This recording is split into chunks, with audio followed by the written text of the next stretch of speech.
Le législateur béninois a prévu des types de permissions spéciales pour les salariés. Et ces types de permissions spéciales s'illustrent dans les dispositions de l'article 54 de la Convention collective générale du travail.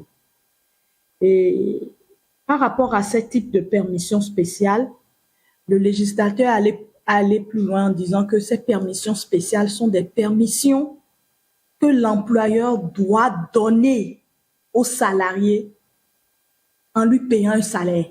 C'est-à-dire, qu'est-ce que je veux dire par là? Je suis une secrétaire. J'ai perdu... Bon, je vais commencer d'abord par les événements heureux. Je veux me marier.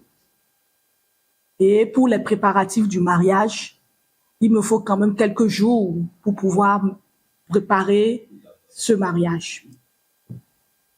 Qu'est-ce qu'il faut faire? Est-ce qu'il faut laisser mes soeurs, mes frères, tout le monde, ceux qui ne peuvent me organiser ce mariage, alors que moi-même je suis dans un contrat de travail, je suis dans un lien de subordination? Est-ce que mon employeur peut m'autoriser à faire ces préparatifs avant le mariage, tout ça? C'est ça que le législateur met dans des permissions spéciales. Et ces permissions spéciales, il y a des jours que l'employeur doit accorder. Par exemple, par rapport au mariage. Le mariage du travailleur, c'est 3 jours. Oui. L'employeur a l'obligation de lui accorder 3 jours pour aller préparer son mariage.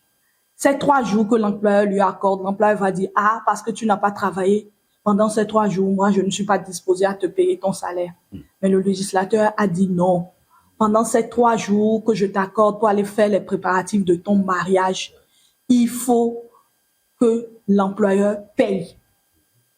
La plupart du temps, les gens, les concitoyens l'ignorent et ils se disent, ah, est-ce que je peux? Je peux vous dire que le législateur a vraiment bien prévu ça et que c'est 3 jours qui sont accordés dans ce cas-là. Et je veux dire une chose, ça ne doit pas se faire à la bouche. Vous ne devez pas informer votre employeur à la bouche. Vous devez écrire à ce dernier pour lui dire, monsieur le patron, bien, je ne sais pas comment vous appelez, je veux bien que vous puissiez m'accorder 3 jours réglementaires pour aller faire les préparatifs de son mariage.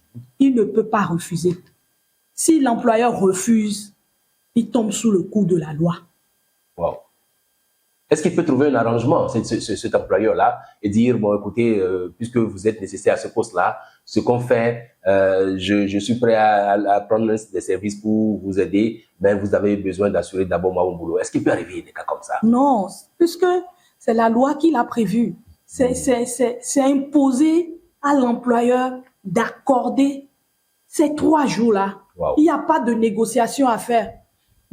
Cette négociation, même si vous tombez demain, on ne sait pas, si vous allez devant un juge et que vous dites au juge, moi j'ai demandé réglementairement tel que la loi m'a dit les 3 jours, mais mon employeur a refusé. Et voilà les raisons qu'il évoque. Moi, ces raisons ne me convainquent pas. L'employeur sera condamné par le juge parce qu'il a violé la loi. Wow. Voilà. Oui, à part cette permission spéciale. À part cette permission spéciale qui concerne le mariage, oui, par exemple, il y a ce qui est prévu qui est de 3 jours. Il y a la permission par rapport au décès d'un conjoint, du père, de la mère ou d'un enfant du travailleur. C'est-à-dire le décès d'un conjoint. Ta femme meurt, ton père meurt, ta mère meurt ou ton enfant meurt. C'est 3 jours. L'employeur a l'obligation également de t'accorder pour ce type d'événement, ce type spécifique d'événement. Tu perds ton conjoint, tu perds ton père, tu perds ta mère, tu perds un enfant. L'employeur a l'obligation de te laisser 3 jours pour aller faire ce qu'il faut pour enterrer ses parents et cet enfant que tu as perdu, ou cette épouse, ou cet époux que tu as perdu. Il y a aussi le cas du mariage d'un enfant. Le mariage d'un enfant du travailleur, d'un frère du travailleur, d'une sœur du travailleur. C'est 1 jour. Votre sœur se marie. Vous êtes un salarié. Et elle se marie, vous devez forcément vous y rendre. C'est 1 jour que l'employeur vous accorde. Il y a toujours un événement heureux dans une famille, c'est la naissance d'un enfant. Et donc, au regard de ça, vous venez annoncer à votre employeur une bonne nouvelle comme ça, vous avez 3 jours de permission. L'employeur a l'obligation d'accorder 3 jours au père ou à la mère pour aller accueillir cet enfant dans sa famille. Et tous ces jours dont je vous ai parlé, c'est des jours que l'employeur a l'obligation de payer. Hein. Ah d'accord, non seulement il accorde la permission, mais il paye également. C'est pas qu'il a accordé la permission et puis voilà, après il défalque de votre salaire. Jamais. Il ne doit jamais défalquer pour ce type de permission spéciale prévue par la loi. Est-ce qu'il peut avoir un gentleman agreement entre l'employeur et son employé sur ces différents leviers? Il se dit, mais écoute, je suis prêt à te payer le double de ton salaire parce que j'ai besoin de toi. Est-ce qu'il peut arriver comme ça? Non. On ne peut pas, par des dispositions particulières, déroger aux dispositions qui sont d'ordre public. Ici, c'est la loi, c'est posé. Si vous prenez de vos dispositions particulières, c'est contraire à la loi. Vous tombez sous le coup de la loi. Wow. Donc, cet agreement-là n'est pas fondé. C'est un agreement qui ne saurait être même accepté, ni être même conçu, ni même être prévisible, mais acceptable. Il faut obéir à la loi. Il faut obéir à la loi et se dire, la loi a prévu des permissions spéciales. Ces permissions spéciales sont bien cadrées. Les nombres de jours auxquels, par rapport à chaque événement, cela doit se faire, tout ça là est prévu. Maintenant, il se fait que la plupart du temps, il y a des salariés qui estiment que les 3 jours ne vont pas suffire et que l'employeur doit lui accorder des jours supplémentaires. Quand cela arrive, les jours supplémentaires accordés qui ne sont pas prévus dans ceux-là, ces 3 jours supplémentaires sont déduits du salaire. D'accord. Puisque ça ne répond pas au régime juridique prévu dans ce cas de permission.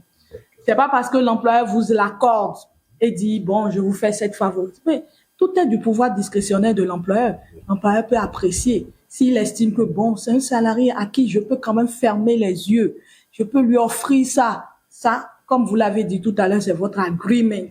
Et cet agreement, vous ne pouvez pas l'opposer à qui que ce soit, puisque cet agreement n'est pas resté dans la veine de ce que le législateur a prévu pour vous empêcher de continuer. Moi, si mon salarié me dit, maître, j'ai besoin de 2 jours complémentaires, c'est à moi d'apprécier.